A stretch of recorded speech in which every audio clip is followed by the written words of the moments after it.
गुरु पूर्णिमा महोत्सव की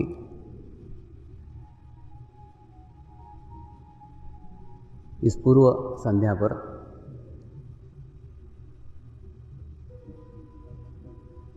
हमें एक आत्मचिंतन,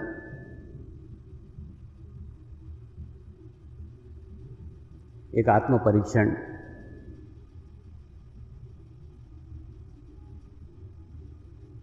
करने की आवश्यकता है।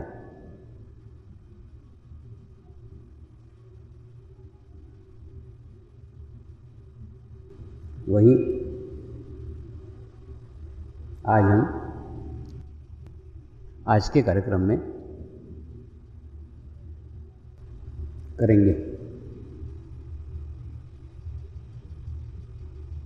आज के इस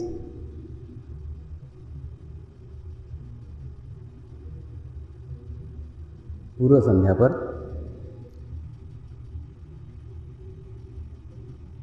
मुझे बचपन में एक कहानी बताई थी।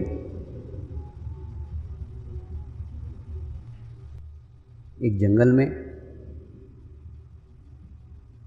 बहुत बड़ा वटवृक्ष था। उस वटवृक्ष के ऊपर काफ़ी संख्या में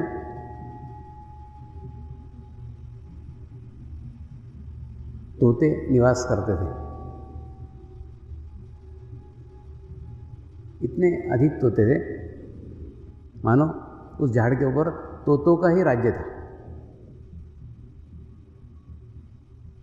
ऐसे वटवृक्ष के नीचे एक बार एक मुनि अपने भ्रमण के दौरान आए। वटवृक्ष की घनी छाया में उन्हें अच्छा लगा तो उन्होंने कुछ दिन वहाँ निवास किया और कुछ दिन निवास करने के बाद उनका भी उन तोतों के साथ घनिष्ठ संबंध स्थापित हो गया था। और जिस दिन वो वहाँ से प्रस्थान कर रहे थे उस दिन तोतों का राजा उस मुनि से मिलने आया। उन्होंने कहा, आज आप यहाँ से प्रस्थान कर रहे हैं तो मैं चाहता हूँ आप हमें कुछ उपदेश दीजिए, जो उपदेश हमारे जीवन में हमें काम आए। तो मुनि ने बताया, मैं कुछ वाक्य तुम्हें गुरु मंत्र के रूप में दे रहा हूं, उन वाक्यों को रट लो। अगर उन वाक्यों को रट लोगे तो तुम्हारे जीवन में ये बहुत काम आएंगे। और वाक्य कुछ नहीं थे, तुम्हारे जीवन में एक दिन शिकारी आएगा, जाल बिछाएगा, दाना डालेगा, दाना चुगने के लिए मत जाना, नहीं तो जाल में फंस जाओगे। इतना उपदेश देकर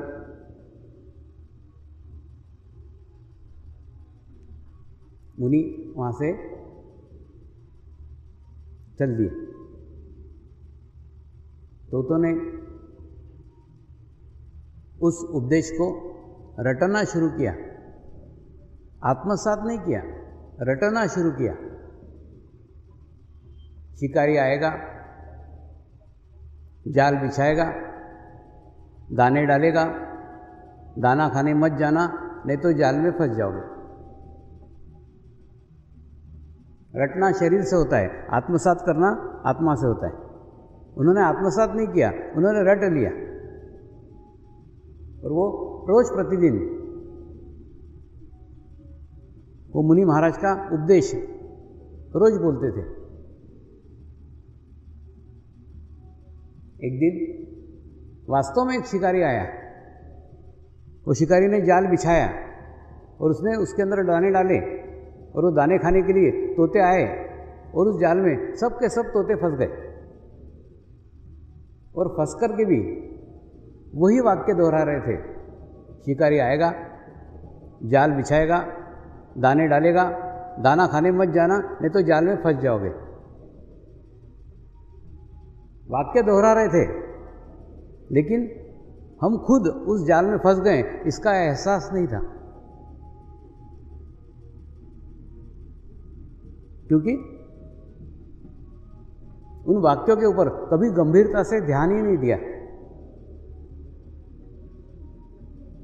सिर्फ उसको रट लिया। ऐसे ही हमने भी गुरु मंत्र को सिर्फ रट लिया है, उसको आत्मसात नहीं किया। तो शरीर से रटने से जो वाइब्रेशंस प्राप्त होते हैं उससे हमको रिलैक्सेशन मिल सकता है, तनाव मुक्त हो सकते हैं, हमारे शरीर से संबंधित समस्याएं दूर हो सकती है, हमारे जीवन से संबंधित समस्याएं दूर हो सकती है। लेकिन उस मंत्र का उद्देश्य शरीर की समस्याएं दूर करना नहीं था। उस मंत्र का उद्देश्य आपके मानसिक तनाव को कम करना नहीं था। उस मंत्र का उद्देश्य आपकी समस्याएं हल करना नहीं था। ये सब बाय प्रोडक्ट थे, तो आप उस बाय प्रोडक्ट में ही उलझ के रह गए। गुरुओं ने अपनी 800 साल की साधना के बाद, अपनी 800 साल की तपस्या के बाद जो ऊर्जा एकत्र करी थी,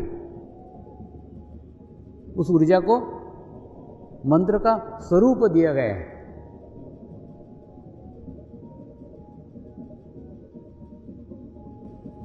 उस मंत्र को सिर्फ रटकर उसके तात्कालीन फायदे लेकर वहीं पे स्थित मत हो जाओ। उस मंत्र का उद्देश्य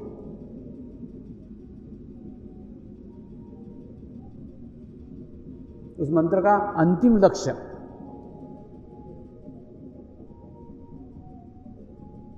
मोक्ष की प्राप्ति है। उस और हम कितने आगे बढ़ पाए हैं, कितना आगे बढ़े हैं, कितना हमने उसको आत्मसात किया है, कितना हम रट रहे हैं, आज इसी का ही आत्मचिंतन करने की आवश्यकता है।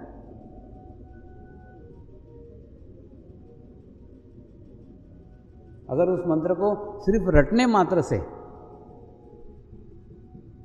उस मंत्र का केवल उच्चारण करने मात्र से अगर आपको तात्कालीन फायदे इतने हो सकते हैं, इसके अनुभव आप खुद ले चुके हो,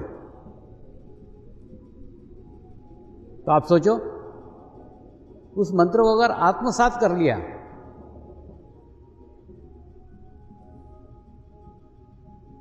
उस मंत्र को अगर आपने सिद्ध कर लिया,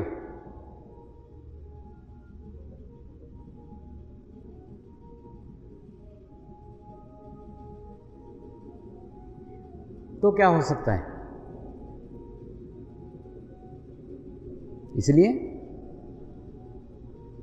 मंत्र का उपयोग इन छोटे छोटे लाभों के लिए, छोटे छोटे फायदों के लिए न लेकर आप संपूर्ण प्राप्त करो, उसको आत्मसात करो। आत्मसात करने के बाद में रटने की आवश्यकता ही नहीं रहेगी।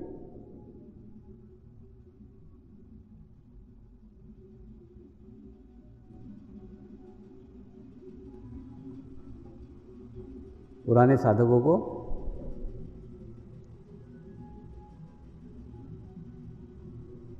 कोई कम समय नहीं हुआ, हम 10वें साल में प्रवेश कर रहे हैं।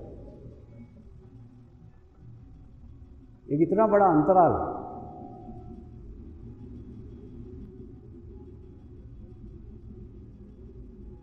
हम साथ साथ बिता चुके हैं और साथ साथ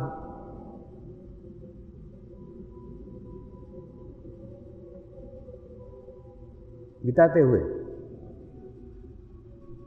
मंत्र की क्या प्रगति हुई है, मंत्र का क्या प्रोग्रेस हुआ है, मंत्र की क्या सामूहिकता हुई है, मंत्र की क्या कलेक्टिविटी हुई है,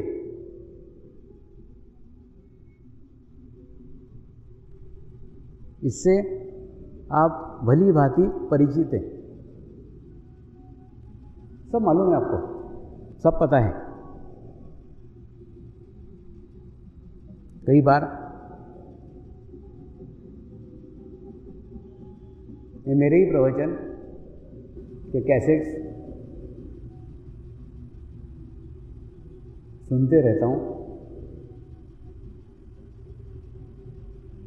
तो सुनने के बाद एक ही अनुभव आता है, एक ही अनुभूति होती है कि सब कुछ तो बता दिया,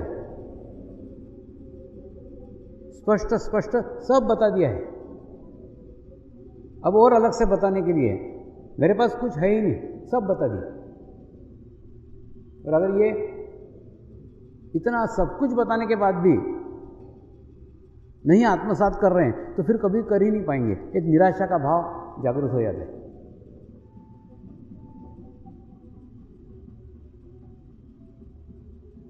कोई व्यक्ति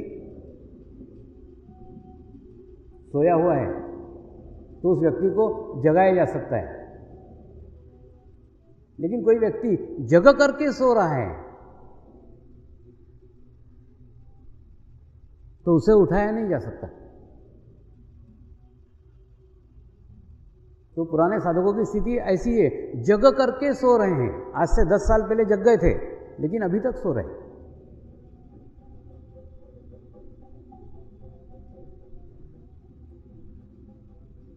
तो 10 साल के पहले जगने के बाद भी आज तक सो रहे हैं, आज तक उसमें से बाहर नहीं निकले, उठे नहीं, उठना ही नहीं चाहते,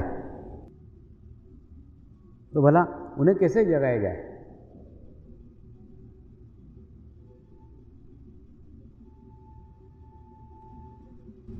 आज एक ऐतिहासिक गुरु पूर्णिमा में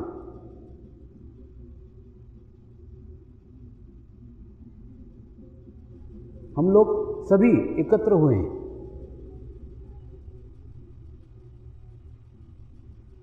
ऐतिहासिक इसलिए कह रहा हूं कि ऐसी गुरु पूर्णिमा ना हुई है ना होगी।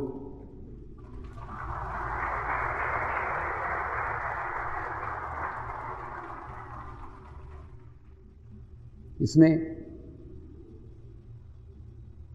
सहभाग लेने का, इसमें एकत्र होने का एक सुअवसर, एक सुसंधि आपको परमात्मा के कृपा में मिली हुई है।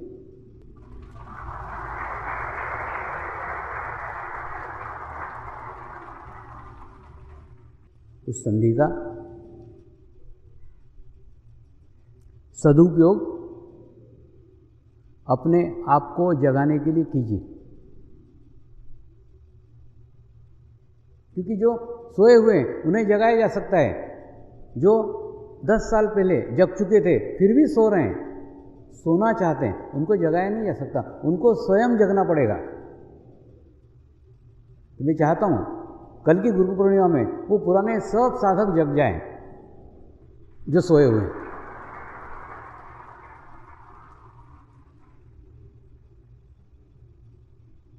अगर उस मंत्र को आत्मसात कर लोगे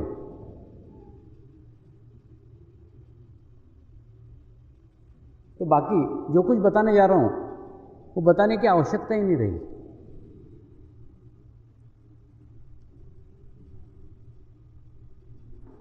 वो आत्मसात नहीं किया है,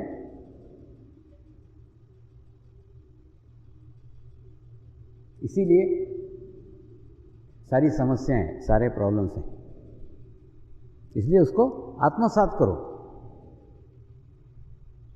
मंत्र रटोगे, मंत्र बोलोगे तो मुख से बोलोगे,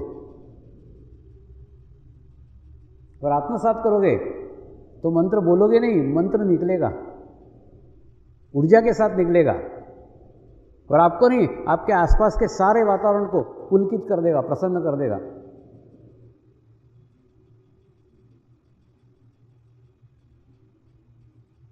विदेशों में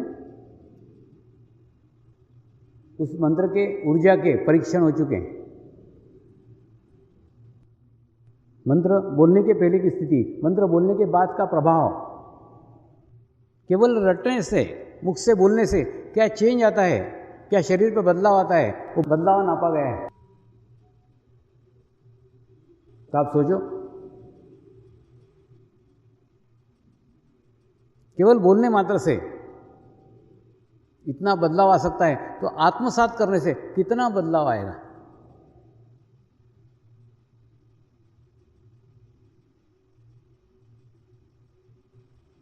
आत्मसात करोगे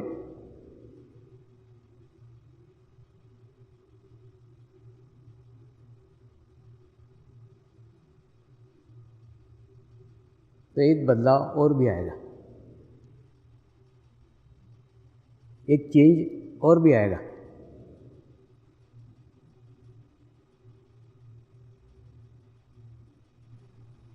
वो चेंज ये आएगा कि आपका मेरे शरीर के प्रति आकर्षण कम हो जाएगा।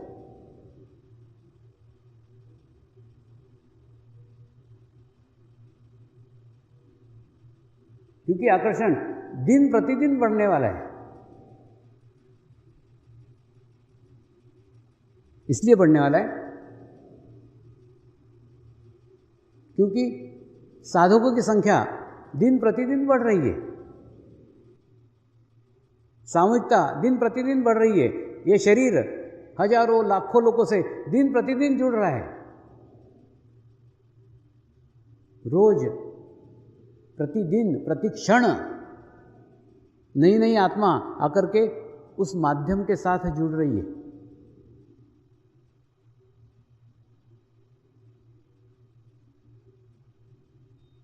शरीर में से एक चुंबकीय तरंगे निकलती है, वो तरंगे जरूर आकर्षित करेगी, और वो होगा ही।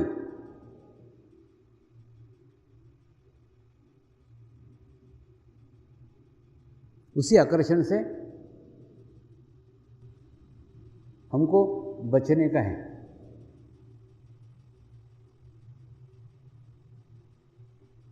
इसलिए मेरे से जितने प्रयत्न होते उतने मैं आपको बचाने का कोशिश करते रहता हूं, प्रयत्न करते रहता हूं।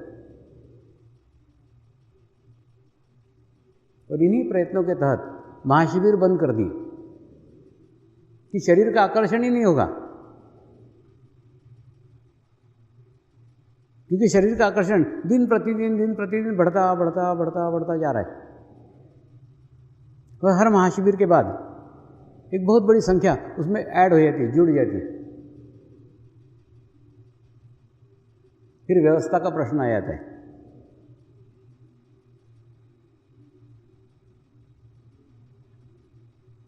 ऐसी एक घटना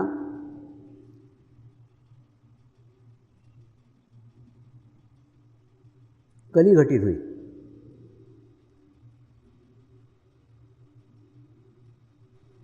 वो घटना इस प्रकार से थी। कल मैं दोपहर को 1 बजे अजमेर स्टेशन पहुंचा।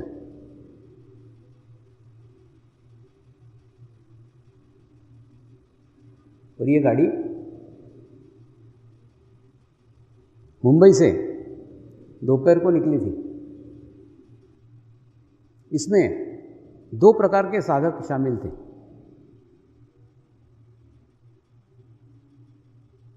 एक प्रकार के साधक वो शामिल थे जिनको मेरे दर्शन का बहुत आकर्षण था। कहाँ स्वामी जी बैठे हैं, कहाँ खोज रहे हैं, खोज रहे हैं, खोज रहे हैं, खोज रहे हैं, पूरे रात भर ढूंढ रहे हैं। ना रात भर वो चैन से सोए, ना मेरे को सोने दिया, ना किसी को, मैंने एकदम क्या बोलते हैं ना, अव्यवस्था की स्थिति निर्माण हो गई थी।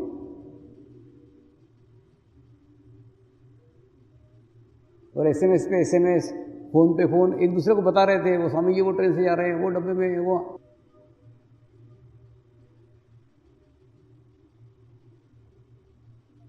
एक साधक तो रात को 11 बजे पहुंच गया स्वामी जी के दर्शन करने के। तो बाहर उनको सेवाधारी ने बताया ये कोई समय के दर्शन करने का नहीं, बोले मेरे को अहमदाबाद उतरने का है। मतलब उसको अहमदाबाद उतरने का, इसलिए उन्होंने 11 बजे दर्शन देना चाहिए।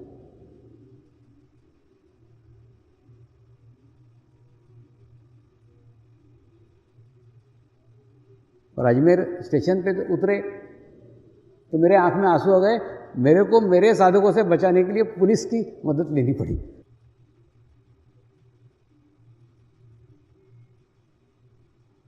पुलिस की सहायता लेना पड़ी, इतना भीड़। और ट्रस्टियों का भी पूरा सिस्टम फेल हो गया। उन्होंने मुझे बिठा के रखा था गाड़ी में कि सब साधक उतर जाए, चले जाए, उसके बाद में हम आपको ले जाएंगे। सब साधक उतरे, लेकिन वो चले नहीं गए, वो वहीं इकट्ठा हो गए। और इकट्ठा हो गए, इतना भीड़ कि उसमें से निकालना मुश्किल हो गया। और सारे ट्रस्टियों के छक्के छूट गए। वो बाद में उन्होंने एक आपातकालीन बैठक ली, स्वामी जी आज के बाद में तुम ट्रेन से कभी नहीं जाओगे।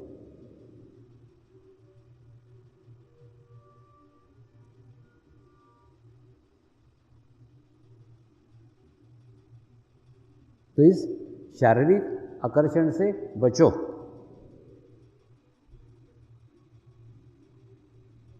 इसलिए बचो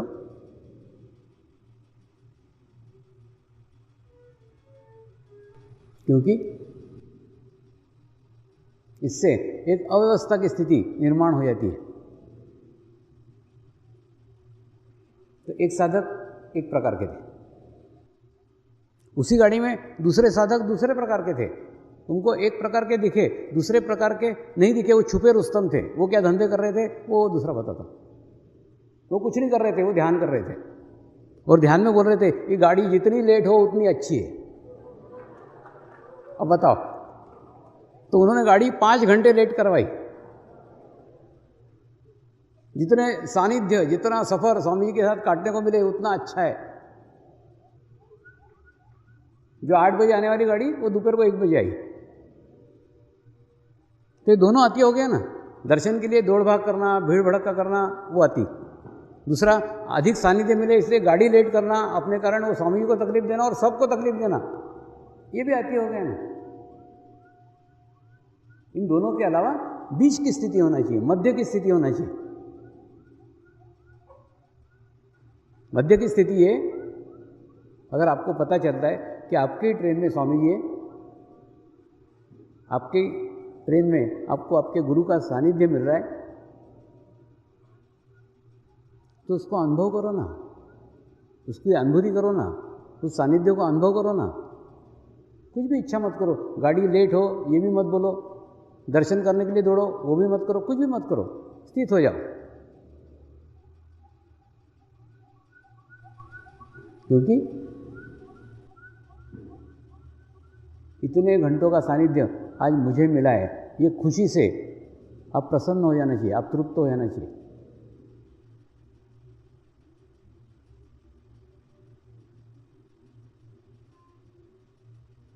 तो वो स्टेशन से बाहर निकालते निकालते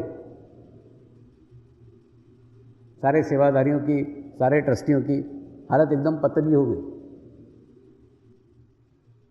और होता है कि नहीं, एखादे पानी में एखादा कंकर फेंक दिया, उसके बहुत दिनों तक उसके तरंगे उठती रहती है। तो वो इतने डर गए कि बोले आगे के सब प्रोग्राम ही कैंसिल कर दो, आगे कहीं मत जाओ, इसके बाद में कोई दौरे मत करो, सब बंद कर दो, पता नहीं क्या क्या क्या क्या बोल रहे थे।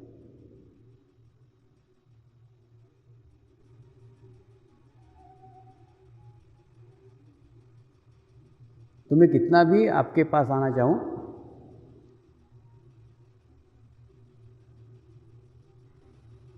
आप एक डिस्टेंस रखो ना। दूसरा, मैं तो आप ही के पास हूं, तो आप मेरे पास क्यों आते हो? आप अनुभव करो, स्वामी तो मेरे ही साथ हैं, हाँ दिख गए, ठीक है। एक बार आंख बंद करके देख लो, आपको बराबर मेरे दर्शन हो जाएंगे।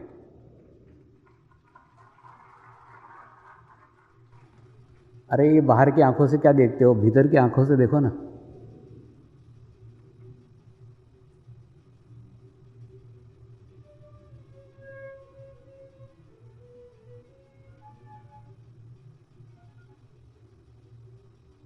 और पुराने साधकों से 9-10 साल बीत जाने के कारण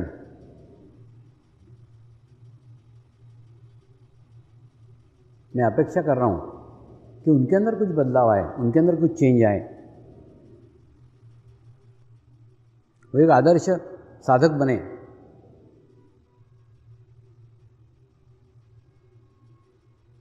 जिनको देख करके दूसरे साधक कुछ सीखें। तो मैं चाहता हूं कि कल की गुरु पूर्णिमा उन सब सोए हुए पुराने साधकों को जगाए।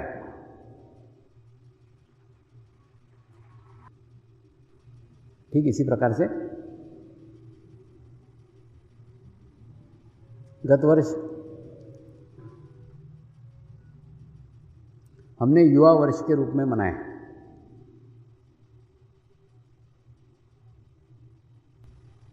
और उसी युवा वर्ष में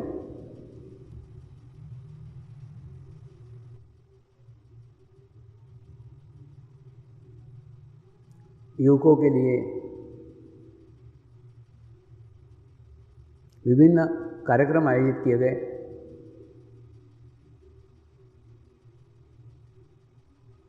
युवाओं के लिए अलग अलग मीटिंग्स की गई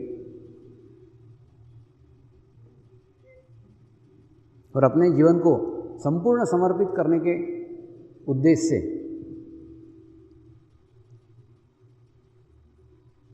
जिन 400 युवक युवतियों ने फॉर्म भेजे गए थे,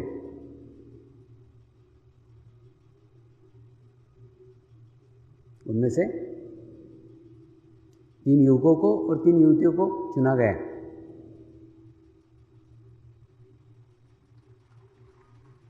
और चुनने के बाद उन्हें भी 1 साल का सानिध्य का अवसर दिया गया।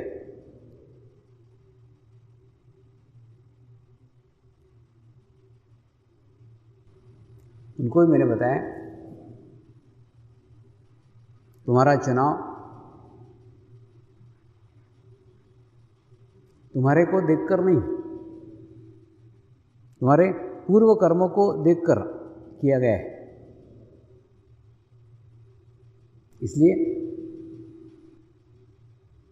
उस पूर्व कर्म के पूंजी के ऊपर तुम्हारा इसमें चुनाव किया गया है। और 1 साल में तुमको ग्रहण करने का है। मैं कुछ दूंगा नहीं, मैं कुछ सिखाऊंगा नहीं, तुमको खुद ग्रहण करने का है। तो उनको एक एग्जाम्पल देके मैंने समझाया। एक बहुत बड़ा वाटरफॉल है, बहुत बड़ा जल प्रताप है, बहुत बड़ा तेजी से झरना बह रहा है। उसके सामने आपने 1 साल के लिए आपने आपकी झोपड़ी लगा ली, एक कॉटेज बनाया, जिसमें 1 साल आप वहाँ रह रहे हैं उसके झरने के सानिध्य में। लेकिन उस झरने की अपनी सीमा है।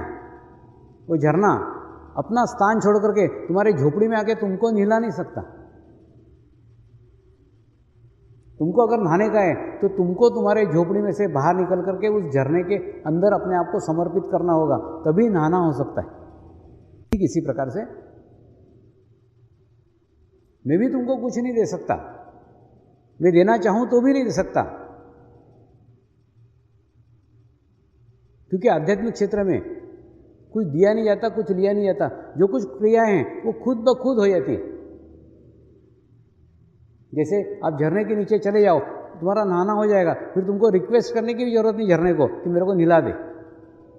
तुम झरने के नीचे हो, झरना नहला देगा। लेकिन अगर तुम साल भर तक झरने के पास रहे और फिर भी नहीं नहाए, झरने के नीचे नहीं गए, तो दोष झरने का नहीं, दोष तुम्हारा है कि तुम नहाने के लिए कभी प्रस्तुत ही नहीं हुए। तुमको अपने आप को समर्पित करना होगा, और समर्पित करने के बाद में गुरु का अमृत, गुरु की वर्षा खुद ब खुद बहना चालू हो जाती है, कहना नहीं पड़ता, क्योंकि जो कुछ प्रक्रिया है ना कोई दे सकता है ना कोई ले सकता है, स्वयं खुद ब खुद घटित हो जाती है। नमस्कार। कुछ नहीं, अपने चित्त को एकाग्र करो। दूसरा, चित्त को एकाग्र करना कठिन है, इसीलिए हमारा मनुष्य स्वभाव है, जहाँ हम शरीर को हाथ लगाते हैं ना, हमारा चित्त वहाँ पे स्थिर हो जाता है। इसलिए लेफ्ट हैंड को ऐसा रखो, राइट हैंड का ये जो पार्ट है, इस पार्ट को अपने तालू भाग पे रखो। राइट हैंड को, मैं आपके सामने बैठा हूँ उल्टा,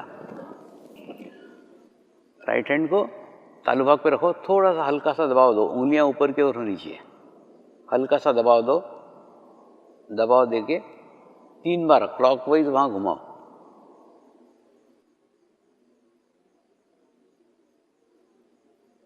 और क्लॉकवाइज घुमा करके फिर चित्त को वहीं स्थिर कर दो जहां पे हमने हाथ रखा है, और एकदम आस्ते आस्ते, एकदम धीरे धीरे, जैसा लेफ्ट हैंड रखा है ना, वैसे राइट हैंड को धीरे धीरे नीचे लेके आओ, एकदम धीरे धीरे।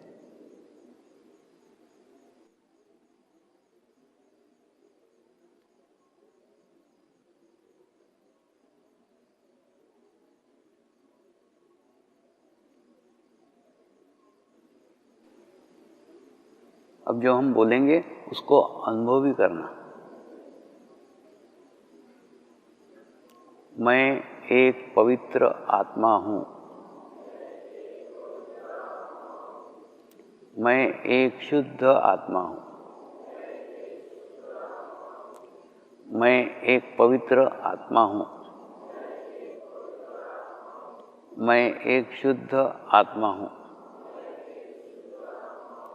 मैं एक पवित्र आत्मा हूँ, मैं एक शुद्ध आत्मा हूँ। अपने चित्त को तालु भाग पे रखकर ध्यान करो।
अब प्रार्थना करेंगे।